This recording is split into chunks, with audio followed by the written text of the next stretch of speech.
السلام علیکم ورحمۃ اللہ وبرکاتہ. نحمدہ ونصلی علی رسولہ الکریم، اما بعد، فاعوذ باللہ من الشیطان الرجیم. بسم اللہ الرحمن الرحیم. رب اشرح لی صدری ویسر لی امری واحلل عقدۃ من لسانی یفقہوا قولی. سورہ البقرہ لاسٹ ٹائم ہم فنش آف کیا تھا ورس نمبر 54 پہ، اور ابھی ہم بنی اسرائیل کے جو واقعات ہیں انہی کو دیکھ رہے ہیں. آج ہم ورس نمبر 55 سے سٹارٹ کریں گے. وَإِذْ قُلْتُمْ يَا مُوسَىٰ لَن نُّؤْمِنَ لَكَ حَتَّىٰ نَرَى اللَّهَ جَهْرًا فَأَتَّخَذْتُمُ الصَّاعِقَ وَأَنْتُمْ تَنظُرُونَ. اور جب کہا ہم نے اے موسیٰ ہرگز نہیں ہم ایمان لائیں گے تجھ پر یہاں تک کہ ہم دیکھ لیں اللہ کو جہرا اپنے سامنے. پھر پکڑ لیا تمہیں بجلی کی کڑک نے اور تم دیکھ رہے تھے.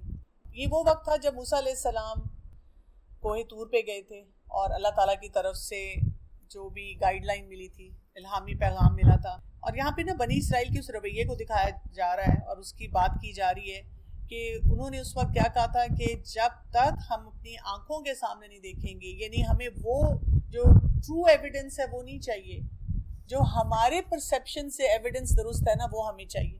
وہ ہمیں ملے گا تو پھر ہم مانیں گے. جیسے آج کل کے دور میں جب آپ کسی کو کوئی بات بتاتے ہیں، چاہے وہ ہیلتھ ریلیٹڈ ہے کسی بھی معاملے میں، تو اگر ان کے اپنے دماغ میں کوئی ایک آئیڈیا ہوتا ہے نا تو وہ کیا کہتے ہیں، ہم نہیں مانتے.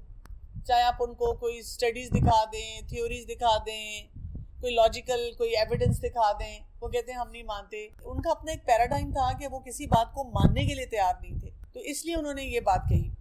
دیکھتے ہیں کہ موسیٰ علیہ السلام نے ان کی یہ فرمائش بھی پوری کر دی اور اللہ تعالیٰ سے ایک درخواست کی. جب وہ وہاں پہ گئے تو ان کو بجلی نے پکڑ لیا، اور یہ تھا کہ یہ واقعہ بھی ان کی آنکھوں کے سامنے ہوا تھا. آپ دیکھیں جب ہماری آنکھوں کے سامنے ہمیں دھچکے لگ رہے ہوتے ہیں تو اس سے کیا پتہ چلتا ہے. آپ دیکھیں کئی دفعہ جب ہماری زندگی میں کوئی چیلنج آتا ہے ہمیں ایک دم خیال آتا ہے، مثلا میں نے بڑا بولا تھا، مثلا میں نمازیں نہیں صحیح پڑھ رہی آج کل، میری نمازوں کی کوالٹی یہ نہیں ہے، یا یہ کہ مجھے لگ رہا ہے کہ میں اپنے جو بھی ایمان ہے، اپنا فیتھ ہے، اس پہ اس طرح کام نہیں کر رہی. کوئی نہ کوئی بات ہمیں یاد آ جاتی ہے، کسی کے ساتھ میں نے زیادتی کی ہے تو ہمیں بات سمجھ آ جاتی ہے. عقل مند انسان کون ہوتا ہے؟ جو اس بات کو سمجھے اور اس کے مطابق کچھ عمل کرے. لیکن ان کے جو ایٹیٹیوڈز تھے وہ درست نہیں تھے. اور یہاں پہ پھر آگے کیا کہا گیا، ثم بعثناکم من بعد موتکم، پھر اٹھایا ہم نے تمہیں تمہاری موت کے بعد. اور کیوں اٹھایا گیا؟ لعلکم تشکرون، تاکہ تم شکر ادا کرو. اب یہ بھی ایک بہت امپورٹنٹ معاملہ ہے کہ جب ہماری زندگی میں کوئی چیلنج آتا ہے، کوئی جولٹ آتا ہے، کوئی ہمیں مسئلہ محسوس ہوتا ہے، اس مسئلے میں ہم الجھتے ہیں، پھر اللہ کی کوئی مدد آتی ہے، اللہ تعالیٰ ہمیں اس میں سے نکال دیتے ہیں. وہ کس لیے نکالا جاتا ہے؟ شکر گزاری کے لیے. لیکن ہم کیا کرتے ہیں جب مسئلہ ہوتا ہے تو تب ہم اللہ کو یاد کرتے ہیں، نمازیں بہتر کر لیتے ہیں، دعائیں پڑھتے ہیں، صدقہ دینا شروع کر دیتے ہیں، اپنے آپ کو بھی بار بار اندر سے وارن کرتے ہیں ٹھیک ہو جاؤ بھائی، بہت تم نے گڑبڑیں کر لی ہیں، اب اپنے آپ کو ٹھیک کر لو. جیسے وہ مسئلہ سارا حل ہو جاتا ہے تو گریجولی پھر ہماری نمازوں کی کوالٹی وہ نہیں رہتی، ہم دعائیں پڑھنا چھوڑ دیتے ہیں، یا اس طرح کی انٹینسٹی نہیں رہتی. اچھا، ایک تو نیچرل امپیکٹ ہے، اس کو سمجھنا چاہیے. یعنی جب بھی ہمارے اوپر ایک ڈیفیکلٹ سچویشن آئے گی آٹومیٹیکلی نمازیں اچھی ہوں گی، آٹومیٹیکلی دعائیں جو ہیں نا وہ بہترین ہوں گی. میں خود بھی کبھی کبھی کوئی مشکل ہو اور قرآنی اور مصنون دعائیں پڑھنا شروع کروں اور ان کی ٹرانسلیشن دیکھوں، مجھے کئی دفعہ لگتا ہے کہ میں پہلی دفعہ پڑھ رہی ہوں، یا یہ والی دعا تو مجھے فرسٹ ٹائم سمجھ آئی ہے، یا میں نے کبھی سوچا ہی نہیں تھا کہ میری اس سچویشن سے بھی یہ میچ کرتی ہوگی. اچھا، یہ تو نیچرل چیز ہے نا، اس پہ بھی اللہ کا شکر ادا کرنا چاہیے کہ اللہ تعالیٰ ٹھیک ہے میری زندگی میں اس وقت ایک مشکل آئی ہوئی ہے، لیکن میرے رب آپ نے مجھے توفیق دے دی کہ میں یہ بات سمجھوں. نہیں تو آپ دیکھیں ایسے موقع پہ بھی لوگوں کے بڑے غلط رویے ہوتے ہیں. کیا کیا رویے ہوتے ہیں؟ شکوے شکایت کرنا، ناراض ہو جانا، دین سے اور دور ہو جانا، میرے ساتھ کیوں ہوا ایسے، اوفینڈ ہو جانا، یہ سوچیں کہ کوئی اللہ کی پکڑ آ رہی ہے، یہ کیا بات ہے. اس سے بھی لوگ اوفینڈ ہو جاتے ہیں کہ سوچتے نہیں ہیں کہ کاز اینڈ افیکٹ کو وہ ریلیٹ نہیں کر پاتے ہیں. لیکن یہاں پر آپ دیکھیں کہ جب ہمیں کوئی جولٹ ملتا ہے تو اب ہمارے اندر شکر گزاری کیسے آنی چاہیے. ہمیں کوئی سسٹینیبل کام کرنا ہے، اس کے اوپر تھوڑا سا ورک کرنا چاہیے کیونکہ ہمارا بھی ایٹیچیوڈ یہ ہوتا ہے کہ پھر ہم ایک دم جو نہیں بھی کر رہے وہ شروع کر دیتے ہیں. نوافل کی بھی کثرت ہو گئی ہے, صدقہ خیرات بھی روز دے رہے ہیں, ڈھیروں ڈھیر دعائیں پڑھ رہے ہیں, تو ہم بالکل اس بچے کی طرح بن جاتے ہیں جو کہ ویسے تو نمازیں نہیں پڑھتا اور نہ کوئی دین کے بارے میں زیادہ پرٹیکولر ہوتا ہے, لیکن جب ایگزامز آتے ہیں تو پھر آپ دیکھیں کہ وہ آپ سے پوچھتا ہے ماما اور کون سی دعائیں ہیں, ماما اور کون سے کام کرنے ہیں. ہم خود بھی اسے بتا رہے ہوتے ہیں, ٹپس دے رہے ہوتے ہیں سارے وظیفوں کی, چاہے وہ اوتھینٹک وظیفے ہی ہوں. بہت سے اوتھینٹک وظیفے بھی ہیں نا, رسول اللہ صلی اللہ علیہ وسلم نے یہ دعائیں بتائیں گے, یہ پڑھو, قرآن کی تلاوت کرو, اسے دیکھو, تمہارے لیے برکت آئے گی, فائدہ ہوگا, صدقہ بھی دو. یہ سارے کام ہم انہیں بتا رہے ہوتے ہیں. تو ہمیں سسٹینیبل اپنے اندر کچھ ایکٹیویٹی اس طرح کرنی ہے کہ اپنے آپ کو بتانا ہے کہ ٹھیک ہے تھوڑا سا تو امپیکٹ آئے گا, کہ جب حالات ڈیفیکلٹ تھے تو میرا ایٹیچیوڈ تو ہوگا کہ میں زیادہ جھکاؤ کروں گی دین کی طرف. اس پہ بھی اللہ کا شکر ادا کریں. یہ بھی تو پاسبلٹی تھی کہ آپ دین سے دور ہو جاتے. بہت سے لوگوں کو ہم دیکھتے ہیں, یعنی اس میں ہم کیا کر رہے ہوتے ہیں, ہم ایکسیسو گلٹ میں جاتے ہیں, ایسے گلٹ میں جاتے ہیں کہ پھر ہم یہ نہیں سوچ رہے ہوتے کہ اللہ میرے رب آپ نے مجھے جگا دیا, مجھے آپ نے موقع دے دیا کہ میں آپ کے ساتھ مزید اپنے کنیکشن کو بہتر بنا رہی ہوں. ہم اس وقت کیا سوچنا شروع کر دیتے ہیں, میں گناہ گار ہوں, میں مجرم ہوں, میں منافق ہوں, مجھے اللہ معاف نہیں کرے گا. یعنی ایک تو وہ آلریڈی ایک چیلنج ہے جس سے ہم ڈیل کر رہے ہیں, ایک ہم اس کو خود ملٹیپلائی کر رہے ہیں اپنے سوچ کی وجہ سے, بالکل سیلف بلیم میں جا رہے ہیں اور گلٹ اپنا بڑھا رہے ہیں. اور پھر عجیب اپنے آپ سے بھی نا انسان پھر چھپنا شروع کر دیتا ہے. بے شک باہر کے لوگوں کو لگ رہا ہو کہ ماشاءاللہ آپ کیسے اللہ کی عبادت کریں, لیکن آپ اندر سے کہتے ہیں میں کتنی بڑی منافق ہوں, میں پچھلے دنوں یہ نہیں کر رہی تھی اور اب مجھے نہیں سمجھ آ رہی. تو کنفیوز نہیں کریں اپنے آپ کو. اس وقت بھی کہا کریں اللہ تعالیٰ مجھ سے ہوئی ہیں غلطیاں, میں انسان ہوں, میں کچھ معاملوں میں نہیں صحیح طرح سے شاید فیصلے کر پائی, نہیں دین کو اس طرح سمجھ پائی, نہیں دین کو اس طرح پریکٹس کر پائی, لیکن میرے رب اب آپ نے مجھے دوبارہ موقع دیا ہے, میرے رب تیرا ہی شکر ادا کرتی ہوں, کیونکہ ہم انسان تو اس قابل ہی نہیں ہے نا کہ ہم کچھ سوچ سکیں اپنے لیے. آگے کے لیے آپ کو جیسے شکر کیا ہوتا ہے, اپنے باڈی پارٹس کا صحیح استعمال, اپنے دل کی کیفیت, اسی طرح سے آپ کے جو عمل ہیں ان میں آپ وہ کام کریں جس سے اللہ راضی ہو جائے. شکر کی ہمیں ڈیفینیشن بھی پتہ ہونی چاہیے. ایسا جانور کم چارہ ملے لیکن وہ زیادہ پروڈکشن دے. تو ہم اپنے آپ کو بار بار بتائیں کہ جو اللہ تعالیٰ کے ساتھ ہمارا معاملہ ہے نا شکر گزاری کا, پھر لوگوں کے ساتھ بھی یہی ہوگا نا الٹیمیٹلی. تو ہم نے ریٹرن نہیں دیکھنا, میری دعا قبول ہوگی تو میں نے شکر ادا کرنا ہے, میرے مطلب کا کام ہو جائے گا تو میں نے شکر ادا کرنا ہے. تو ہم نے ہر وقت یہ دیکھتے رہنا ہے کہ اللہ تعالیٰ نے پھر بھی کتنی نعمتیں دی ہیں, اور کوئی جھٹکا بھی لگا ہے تو اس سے آسانیاں جو ہیں میری زندگی میں کیا کیا آئی ہیں. پھر اس کے بعد آپ دیکھیں ورس نمبر 57 میں کیا آ رہا ہے. اب اللہ تعالیٰ نے شکر گزاری کے بعد اپنی نعمتیں دینا شروع کر دی ان کو. وَظَلَّلْنَا عَلَيْكُمُ الْغَمَامَ وَأَنزَلْنَا عَلَيْكُمُ الْمَنَّ وَالسَّلْوَىٰ, اور سایہ کیا ہم نے تم پر بادلوں کا, اس لیے کہ وہ کھلے آسمان کے نیچے تھے. تو اللہ تعالیٰ نے ان کو ایک نیچرل چھت دے دی, کیمیکل سے پاک, اور نازل کیا ہم نے ان پر من اور سلوہ, یعنی ان کو ڈیزرٹ بھی دیا گیا اور ان کو ساتھ ساتھ پروٹینز بھی دی گئیں, کاربز بھی دی گئیں, پروٹینز بھی دی گئیں. اور من کے بارے میں کیا آتا ہے کہ یہ کچھ ایسا میٹھا ہوتا تھا کہ رات کو ادھر وہاں پہ جھاڑیوں پہ آ جاتا تھا اور صبح تک تھوڑا سا جیسے ہم فریج میں رکھتے ہیں نا تو کوئی بھی ڈیزرٹ بناتے ہیں وہ جم جاتا ہے, اس طرح ہو جاتا تھا, اور کچھ چیوی سا تھا, مزیدار سا تھا, اور سب کھا لیتے تھے. اسی طرح بٹیروں کی شکل کا کوئی ایک پرندے ہوتے تھے جو بہت بڑی تعداد میں آتے تھے, وہ آسانی سے پکڑتے تھے اور ان کو پکا لیتے تھے اور کھا لیتے تھے. یہ کمپلیٹ ایک ان کو میل مل جاتا تھا, بجائے اس کے کہ وہ کوکنگ کے لیے سوچیں, ریسیپیز سوچیں, اپنا وقت نہ برباد کریں. منو سلوا انہیں مل رہا ہے. آج کل جو ہیلتھ ایکسپرٹس ہیں وہ ایک بڑی امپورٹنٹ ٹپ دیتے ہیں. وہ کہتے ہیں کہ جب آپ نے کچھ کھانا ہے نا تو پہلے آپ میٹھا کھا لیں, من, اور وہ کہتے ہیں کہ جو میٹھی چیز ہے نا اس کی ڈائجیشن 30 منٹس میں ہوتی ہے. تو پہلے آپ میٹھا کھائیں, اس کو ڈائجسٹ ہونے دیں اچھی طرح سے, اور اس کے بعد آپ سلوا لیں. اب آپ نمکین چیز لیں. آپ اس کو ریورس کر سکتے ہیں اس طرح سے کہ اگر آپ نمکین چیز لیتے ہیں تو پھر کچھ گیپ دیں, ایکسپرٹس تو کہتے ہیں آئیڈیلی 2-2.5 گھنٹے کا گیپ ہونا چاہیے. آپ نے نمکین کھایا اس کے بعد 2-2.5 گھنٹے کے بعد آپ من کھائیں, میٹھی چیز کھائیں. اس سے کیا ہوتا ہے, آپ ہیلدی رہتے ہیں, آپ بیماریوں سے دور رہتے ہیں. ہم کہتے ہیں لو میٹھا پہلے کھا لیا تو پیٹ ہی بھر جائے گا, پھر ہم نے وہ جو تن کے نمکین چیز کھانی تھی وہ کیسے کھائیں گے.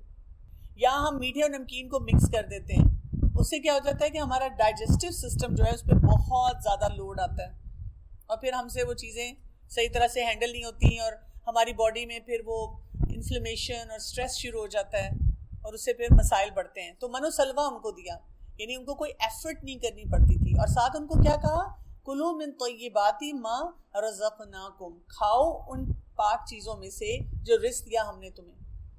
اب اس سے یہ بھی پتہ چلتا ہے, یہ نہیں کہا گیا کہ بس دیکھتے رہو اور کون نہیں اللہ کا شکر ہے, نہیں مجھے ضرورت نہیں ہے. جیسے ہم اکثر جو دینی گیدرنگز ہیں اس میں کیا کرتے ہیں, یعنی کوئی دنیاوی گیدرنگ ہو تو آپ سوچیں تو صحیح کہ اس میں ہم کتنا کھانا سرو کرتے ہیں لوگوں کو, اور بڑی اچھی اچھی ڈشز بناتے ہیں. لیکن دینی گیدرنگ ہو تو وہاں پہ کوئی نہ کوئی خاتون ایک دم نعرہ لگاتی ہیں, دیکھیں ہم یہاں صرف قرآن پڑھنے آتے ہیں اور پلیز یہاں پہ کوئی کھانے پینے کی بات نہ ہو. تو جب ہم دین کو بہت ڈرائی بنا لیتے ہیں تو پھر کیا ہو جاتا ہے, بہت سے لوگوں کے لیے مشکل بن جاتی ہے. میں ہمیشہ کہتی ہوتی ہوں بہت سے لوگوں کو, جب اسپیشلی آپ نے لوگوں کو انٹروڈیوس کرنا ہے نا دین سے, اور اسپیشلی ینگسٹرز, تو پھر کیا کریں, ان کی کوئی ویکلی کلاس ہے تو اس میں ضرور ان کے اینڈ میں کوئی سنیکس رکھ دیں. بے شک آپ بہت لیوش نہ کریں, لیکن ان کو موقع دیں کہ وہ گھلیں ملیں, بات چیت کریں, کیونکہ ہم چاہ رہے ہوتے ہیں نا ہمارے بچے ہیں یا بچیاں ہیں تو جی ان کی اچھی کمپنی ہو. اچھی کمپنی کیسی ہوگی, آپ نے ان کو کسی درس پہ بھیجا, ٹاک پہ بھیجا, انہوں نے جناب ٹاک سنی, ان کو اچھا لگا, وہ کچھ پوائنٹرز بنا رہے ہیں, بس باہر نکلے گاڑیاں کھڑی ہوئی ہیں فوراً لے گئی. لیکن اگر آپ ان کو موقع دیتے ہیں اس طرح کا کہ آپ کچھ کھائیں پئیں اور آپس میں بات چیت کریں, تو پھر کیا ہوتا ہے, پھر ان کی کمپنی ایکسپینڈ کرتی ہے, بانڈنگ ہوتی ہے. تو اللہ تعالیٰ نے جو طیب چیزیں دی ہے, طیب رزق ہمیں دیا ہے, اس کو ہمیں اپنے اوپر حرام نہیں کرنا چاہیے. دوسرا آپ دیکھیں کہ من و سلوہ دیکھیں, اللہ تعالیٰ نے بیسیکلی ان کو فوکس دیا تھا, اور فوکس کیا تھا کہ جو کرنے والا کام ہے وہ کرو. ٹھیک ہے, کیا کام ہے, کھانا بن رہا ہے, کک موجود ہے, تو پھر ہم شاپنگ کے لیے نکل جائیں, پھر مالز کا رخ کریں. کیا کام ہے, اللہ کا دین اپنے لیے بھی سیکھیں, عمل کریں اور آگے پھیلائیں. اب اس وقت ہم نے اپنی زندگی کو بہت کمپلیکیٹ کیا ہوا ہے نا. اکثر ہم جب کمپلین کرتے ہیں کہ جی ہمارے بچے تو بہت پکی ہیں کھانے کے معاملے میں, ہر وقت ان کو یہ چاہیے وہ چاہیے, کیونکہ بچپن میں ہم ان کو ایکسیسو ورائٹی دیتے ہیں. اگر ہم ان کو اسی طرح سے کھانا دیں جو سمپل فوڈ ہو, جیسے ایکسپرٹس آج کل کیا کہتے ہیں کہ آپ 2 سال تک کی عمر کے بچے کو بالکل شوگر سے انٹروڈیوس نہ کریں, اور اگر شوگر دینی ہے تو نیچرل فارم میں شوگر دیں. تو پھر کیا ہوتا ہے, بڑے ہو کے تو بچے کھاتے ہی ہیں, بہت کچھ کھا لیتے ہیں جنک کے طور پہ, لیکن یہ کہ جب ہم نے خود شوگر انٹروڈیوس نہیں کی ہوتی نا, تو ان بچوں کا ٹیسٹ نیچرل فوڈ کے لیے زیادہ ہو جاتا ہے, وہ سمپلیفائڈ فوڈ ہوتی ہے. اب جیسے کئی دفعہ ہم کسی ایسی جگہ رہتے ہیں جی گیس نہیں آ رہی, اگر گیس نہیں آ رہی تو ہم اتنے غمزدہ ہوتے ہیں. چلیے چینی کی شارٹیج ہو جائے ہم کتنے غمزدہ ہوتے ہیں, ہم کہتے ہیں ہائے بیچارے یہ مزدور, انہوں نے تو صرف چینی کھانی تھی, جبکہ نیچرل فارم میں ہر چیز اویلیبل ہوتی ہے, پھل اویلیبل ہوتا ہے, شکر یا گڑ کی شکل میں لوگوں کے پاس جو نیچرل وہ ہے طریقہ وہ اویلیبل ہوتا ہے, شہد اویلیبل ہوتا ہے. وما ظلمنا ولکن کانوا انفسهم یظلمون, اور نہیں انہوں نے ظلم کیا ہم پر, اور لیکن تھے وہ اپنے نفسوں پر ہی ظلم کرنے والے. یعنی اللہ تعالیٰ نے تو سب کچھ ان کو دے دیا جو ان کی ضرورت تھی, بیسک نیسیسٹی تھی, انہوں نے کیا کیا, انہوں نے ظلم کیا. یہاں سے ہمیں ایک اور بات پتہ چلتی ہے, نیڈز اور وانٹس کا فرق, کہ اللہ تعالیٰ نے ان کی بیسک نیڈز پوری کر دی تھی, لیکن وہ کیا چاہ رہے تھے, وانٹس, وہ وانٹس کی طرف پورے سسٹم کو لے کر جانا چاہ رہے تھے, اور وہی ان کے لیے ایک مسئلہ بن گیا. ورس نمبر 58 میں آ رہا ہے, وَإِذْ قُلْنَا اُدْخُلُوا هَٰذِهِ الْقَرْيَةَ فَكُلُوا مِنْهَا حَيْثُ شِئْتُمْ رَغَدًا, اور جب کہا ہم نے داخل ہو جاؤ اس بستی میں اور پھر کھاؤ اس میں سے جہاں سے تم چاہو با فراغت. اب اللہ تعالیٰ نے جب ان کو کھانا پینا دے دیا, ایک فوکس دے دیا, تو ایک ان کو ٹارگٹ دیا گیا کہ اس بستی میں آپ نے جانا ہے. کچھ ادب آداب ان کو سکھائے گئے. وہ کیا تھے, وَادْخُلُوا الْبَابَ سُجَّدًا, اور داخل ہو جاؤ دروازے سے سجدہ کرتے ہوئے, وَقُولُوا حِطَّةٌ, اور کہو حِطَّةٌ, جس کا مطلب تھا کہ اے ہمارے رب ہمیں بخش دے, نغفر لکم خطایاکم وسنزید المحسنین, ہم بخش دیں گے تمہارے لیے تمہاری خطائیں اور عنقریب ہم زیادہ دیں گے احسان کرنے والوں کو. اللہ تعالیٰ جب ہمیں نعمتیں دیتے ہیں اس کے بعد کوئی نہ کوئی ٹاسک بھی ہوتا ہے. جیسے ہم گھر میں اپنے بچوں کو بہت ساری فیورز دیتے ہیں نا, فون بھی لے دیا, لیپ ٹاپ لے دیا, کھانا پینا اچھا دے دیا. پھر ہماری کیا ایکسپیکٹیشن ہوتی ہے, بچے بات سنیں, بچے پڑھائی کریں, بچے غلط کاموں میں انگیج نہ ہوں. اگر ہم ان کو آواز لگائیں تو ایک آواز پہ جو کچھ ہم کہہ رہے ہیں وہ کر لیں, ہمیں بار بار نہ کہنا پڑے. تو یہاں پہ بھی اللہ تعالیٰ بتا رہے ہیں کہ اللہ تعالیٰ نے ان کو من دیا, سلوہ دیا, بادل دیے, غلامی سے آزادی دی تھی, ان کو ایک فری مائنڈ دے دیا, فری سپیس دے دی, لیکن اب ساتھ ان کو کوئی ٹاسک بھی دیا اور ان کو بتایا کہ یہ کام آپ نے کرنا ہے, اور جب آپ نے جانا ہے تو سجدہ کرتے ہوئے جانا ہے, استغفار پڑھتے ہوئے جانا ہے. اور اس کو اللہ تعالیٰ کیا کہہ رہے ہیں, وَسَنَزِيدُ الْمُحْسِنِينَ, کہ یہ ایک ایکسیلنس کے لیول کا کام ہے. محسن کون ہوتا ہے؟ جو ایکسیلنس کے لیول پہ کام کرتا ہے, بہت حسن کے ساتھ کام کرتا ہے, خوبصورت کام کرتا ہے.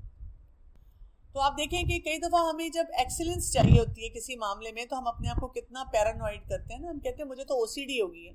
پتہ ہے وہ کام والی صفائی کر کے جاتی ہے, پھر میں دوبارہ صفائی کرتی ہوں. اور پتہ ہے اگر بچوں کی کوئی ایک بھی چیز کہیں پڑی نظر آ جائے تو میرا تو میٹر گھوم جاتا ہے. مجھ سے تو چیزیں برداشت نہیں ہوتی, مجھے تو ہر چیز بہت آرگنائز چاہیے. اور کیونکہ میں بہت پرٹیکولر ہوں کسی کام میں, تو میں چاہتی ہوں بس میرے بچے اور میری فیملی بھی بالکل اسی طرح سے ہو جائے. اور آپ دیکھیں کہ ہمارے فیملی ممبرز کئی دفعہ ہم سے تنگ ہو رہے ہوتے ہیں. کئی دفعہ دیکھیں گے کہ بچے نا صبح جاتے ہوئے اسکول کالج اپنا بسترا نہیں ٹھیک کریں گے, آپ کو بہت غصہ آئے گا. کیوں نہیں ٹھیک کیا؟ ماما ٹائم نہیں تھا. اچھا, آپ جب ان کو کہیں گے بیٹا بسترا ٹھیک کر کے جانا چاہیے, تو وہ کہتے ہیں لاجیکلی ہم نے جب واپس آنا ہے تو پھر اسی چادر کو یا اسی کمفرٹر کو اوپر لے لینا ہے. تو کیا ہوا اگر یہ اس طرح سے پڑا ہوا؟ اب ہم اسپیچ لیس ہو جاتے ہیں اور ہمیں سمجھ نہیں آتی کہ ہم اس سچویشن سے ڈیل کیسے کریں. تو ہمیں نا تھوڑا سا کیٹیگرائز کرنا چاہیے. جب ہم اپنے گھروں میں اپنے فیملی ممبرز کو کوئی بھی ٹاسک بتاتے ہیں, ان کو کسی کام میں انگیج کرتے ہیں, تو پک اینڈ چوز کریں. اب اللہ تعالیٰ چاہتے تو کوئی 100 احکامات دے دیتے, جہاں بادل ہوگا وہاں ایسے کھڑے ہونا ہے, ایسے بیٹھنا ہے, اور جب من آئے گا تو اس طرح کرنا ہے, اور پھر جب سلوہ ملے گا تو پھر یہ کام کرنے ہیں ساتھ. کچھ بھی نہیں, سمپل. سایہ مل گیا, میٹھا بھی کھا لو, نمکین بھی کھا لو, شکر گزاری لے آؤ, اور اس دروازے سے اس جگہ داخل ہو. بس ہیوملٹی ہونی چاہیے اور استغفار پڑھتے جاؤ. جتنی کم انسٹرکشنز ہوتی ہیں اتنا زیادہ انسان کے کام میں حسن آتا ہے. جتنی ہم انسٹرکشنز بڑھا دیتے ہیں ہم اپنے لیے اور دوسروں کے لیے مشکلات پیدا کرتے ہیں. اسی لیے بہت سی خواتین کو اپنے ہسبینڈ پہ اعتراض ہوتا ہے. وہ کتنی انسٹرکشنز دیتے ہیں, تھوڑی یا زیادہ؟ بہت کم دیتے ہیں.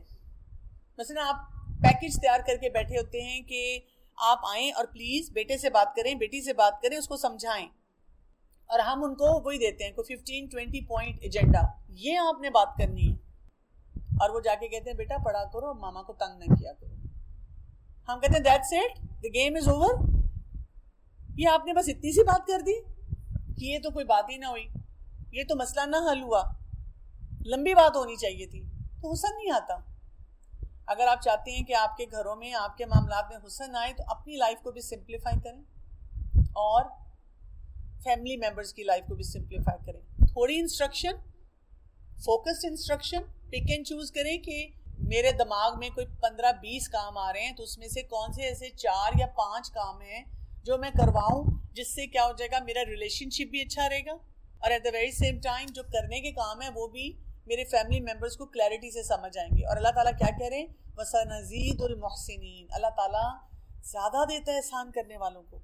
جب لوگ بیسک انسٹرکشنز کو صحیح طرح سمجھتے ہیں تو پھر کیا ہوتا ہے, پھر آگے وہ بڑھتے ہیں, پھر ان کے اندر کانفیڈنس آتا ہے. جب ہم نے اوور لوڈ کر دیا ہوتا ہے تو اب بچے کئی دفعہ ایسی بات بھی کہتے ہیں, اسپیشلی جو ینگ بچے, یہ ٹین ایج بچے ہوتے ہیں, وہ کہتے ہیں کہ ہم اس لیے امی کی بات نہیں مانتے, اگر ہم نے ایک بات مان لی نا تو انہوں نے وہاں پہ خوش نہیں ہونا, انہوں نے اگلی انسٹرکشن دینی ہے. مثلاً نماز پڑھ لو, نماز پڑھ لو. اب ایک بیٹی کہتی ہے جب میں نماز پڑھوں گی نا تو پھر امی کہیں گی اب قرآن بھی پڑھو, پھر کہیں گی وہ جو ویکلی درس ہے اس میں بھی ساتھ جاؤ, پھر اس کے بعد کہیں گی اپنا دوپٹہ بھی ٹھیک کرو. مطلب شی ول نیور اسٹاپ.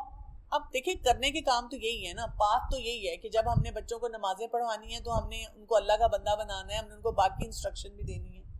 لیکن پرابلم کیا ہوتی ہے؟ پرابلم یہ ہوتی ہے کہ ہم اس انسٹرکشن پہ رکتے نہیں ہیں, ہم اس کو سسٹینیبل نہیں بناتے, ہم اس میں تھوڑی ایکسیلنس نہیں آنے دیتے, ہم فوراً اگلا کام یاد دلاتے ہیں. بیٹا پڑھائی اچھی کر لی تھی تو نماز بھی اچھی پڑھ لینی تھی. اچھا بیٹا نماز اچھی پڑھ رہے ہو, اتنے فوکسڈ ہو, تو پھر پڑھائی میں کیا حرج ہے؟ وہ بچہ سوچتا ہے کہ ان کو کوئی بھی چیز پسند نہیں آتی. ورس نمبر 59 فَبَدَّلَ الَّذِينَ ظَلَمُوا قَوْلًا غَيْرَ الَّذِي قِيلَ لَهُمْ, تو بدل دیا جنہوں نے ظلم کیا بات کو سوائے اس کے جو کہی گئی تھی ان سے. یعنی انہوں نے کیا کیا کہ اس بات کو ٹویسٹ کر دیا. اور ہمیں جب ہم ہسٹوریکل فیکٹس دیکھتے ہیں تو پتہ کیا چلتا ہے کہ انہوں نے حتّاتن کی بجائے حنتاتن کہا, جس کا مطلب تھا ہمیں دانے دے دو, ہمیں گندم دے دو, ہمیں گیہوں دے دو. یعنی وہ جو ہوتا ہے بات کو ٹویسٹ کر دیا. فَأَنزَلْنَا عَلَى الَّذِينَ ظَلَمُوا رِجْزًا مِّنَ السَّمَاءِ, تو اتارا ہم نے ان پر جنہوں نے ظلم کیا تھا عذاب آسمان سے. جو امپورٹنٹ بات یہاں سے یہ پتہ چلتی ہے کہ اللہ تعالیٰ کے جو احکامات ہوتے ہیں نا, ان کو بدلنا نہیں چاہیے, ان کو ٹویسٹ نہیں کرنا چاہیے. اب ٹویسٹ کرنے کے بہت سارے طریقے ہیں. کئی دفعہ ہم اپنے پیراڈائم سے سنتے ہیں اور ہم کیا کرتے ہیں, ہم اس بات کو اسی طرح پرسیو کرتے ہیں کہ انہوں نے یہ کیا, انہوں نے یہ کیا, انہوں نے یہ کہا تھا, یہ نہیں کہا تھا. اچھا کئی دفعہ ہم ایسے ٹویسٹ کرتے ہیں, گھروں میں ٹپیکلی ہوتا ہے آپ نے ایک موقع پہ بچوں کو یا فیملی ممبرس کو ایک بات کی ہو, اور اب دوسرے موقع پہ آپ ذرا ڈفرینٹ انسٹرکشن دے رہے ہو تو وہ آپ کو وہ پچھلی بات یاد دلاتے ہیں, تب تو آپ نے یہ کہا تھا. اب وہ کئی دفعہ کانٹیکسٹ ڈفرینٹ ہوتا ہے. کئی دفعہ یہ بھی ہوتا ہے کہ ہماری اپنی گروتھ ہو رہی ہوتی ہے نا, ہمیں پہلے وہ باتیں اس طرح سمجھ نہیں آ رہی ہوتی, ہم نے کسی اور طریقے سے کہہ دی ہوتی ہیں, اب وہ اس پہ بھی ہمیں سوال اٹھانا شروع کر دیتے ہیں, ہم سے اس طرح بات کرتے ہیں تو ہم اس میں بھی پھر پریشان ہوتے ہیں کہ کیا بولیں.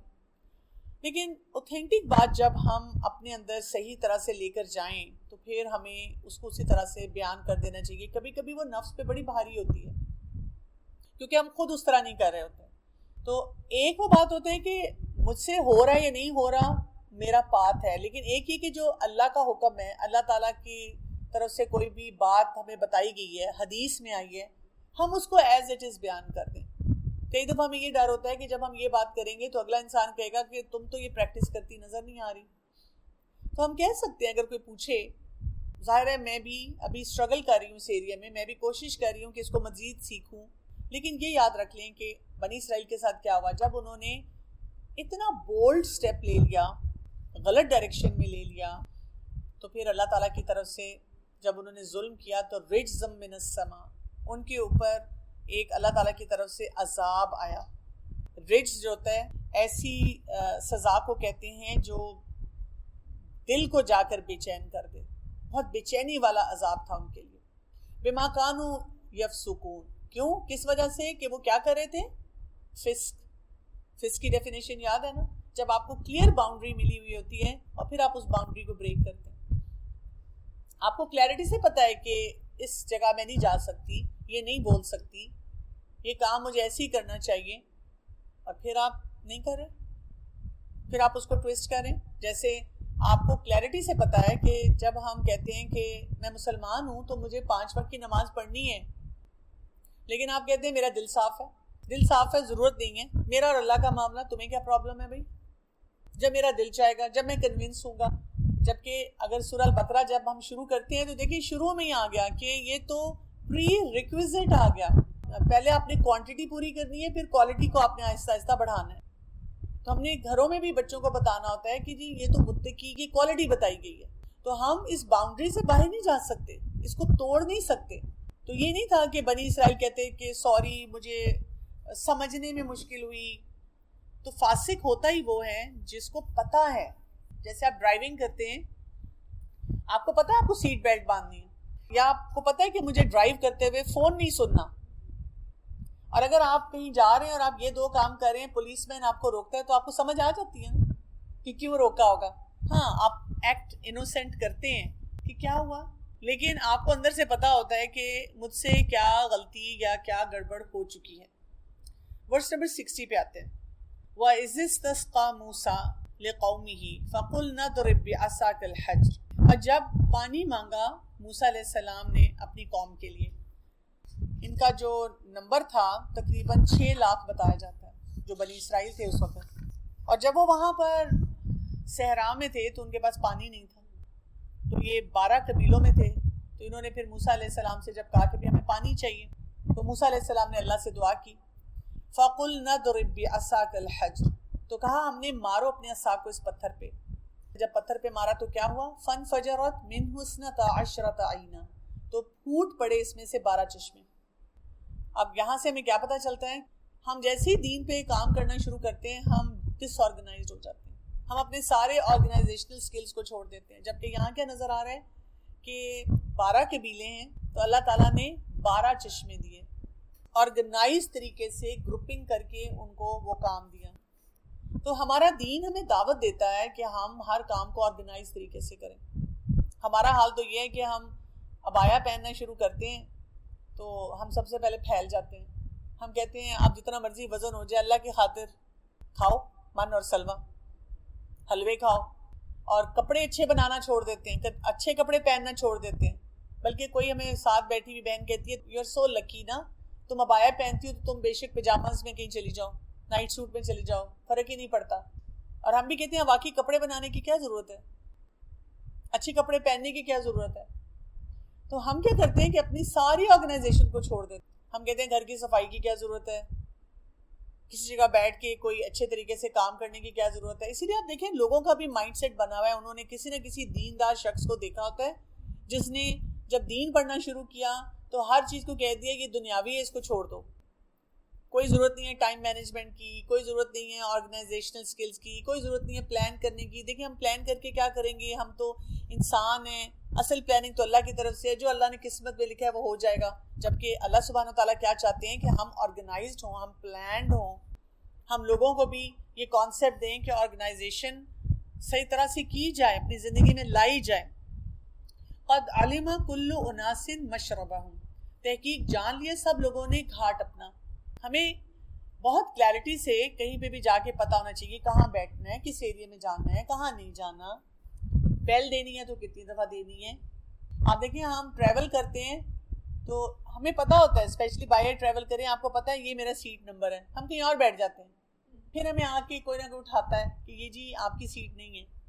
ہم جان کے بیٹھے ہوتے ہیں، ہمیں وہ سیٹ اچھی لگتی ہے، ہم کہتے ہیں شاید یہ سیٹ خالی ہو، یہ نہ کوئی اور یہاں بیٹھ جائے، میں ہی پہلے بیٹھ جاؤں، کوئی آ گیا تو اٹھ جاؤں گی. جبکہ ہمیں کیا کرنا چاہیے، جبکہ ہمیں پتہ ہے ٹکٹ پہ لکھا ہوا ہے تو قد علم کل اناس مشربہم، ان سب کو اپنی جگہ پتہ تھی کہاں مجھے رہنا ہے، کہاں مجھے نہیں جانا. گھروں میں بھی دیکھ لیں، کیا ہمیں نہیں پتا ہوتا کہ کسی اور کے گھر میں جا کر ہم نے کسی کی ڈرارز نہیں کھولنی. یہ بہوؤں کو بھی مسئلہ ہوتا ہے، ساسوں کو بھی مسئلہ ہوتا ہے. کیا بہو کو نہیں پتا کہ ساس کی کیا جگہ ہے، اس کو وہی جگہ دینی چاہیے نا، اس کو وہ پرانی ہے، اس گھر میں وہ ایک سسٹم چلا رہی ہے کہ بھئی میں اپنی ساس کی جگہ لینے کی کوشش نہ کروں. اسی طرح جب بہو گھر میں نہیں ہے تو ساس جا جا کے ڈرارز کھول کھول کے دیکھ رہی ہے کہ اس نے کیا کچھ رکھا ہوا ہے، کیا کچھ کرتی ہے، کیا کھاتی ہے، کیا پیتی ہے. تو یہ نہیں ہونا چاہیے. ہمیں ہر ایک کو پتا ہے کلیئرٹی سے کہ میری کیا ڈومین ہے، میری کیا جاب ڈسکرپشن ہے، میری کیا لمٹ ہے کہیں پہ بھی رہتے ہوئے، تو ہمیں اسی لمٹ میں رہنا چاہیے. اور پھر یہاں پر بھی کیا کہا گیا، کلو واشربو من رزق اللہ، کھاؤ اور پیو اللہ کے رزق میں سے. دیکھیں کھانے پینے کی بات کتنی دفعہ بار بار آ رہی ہے.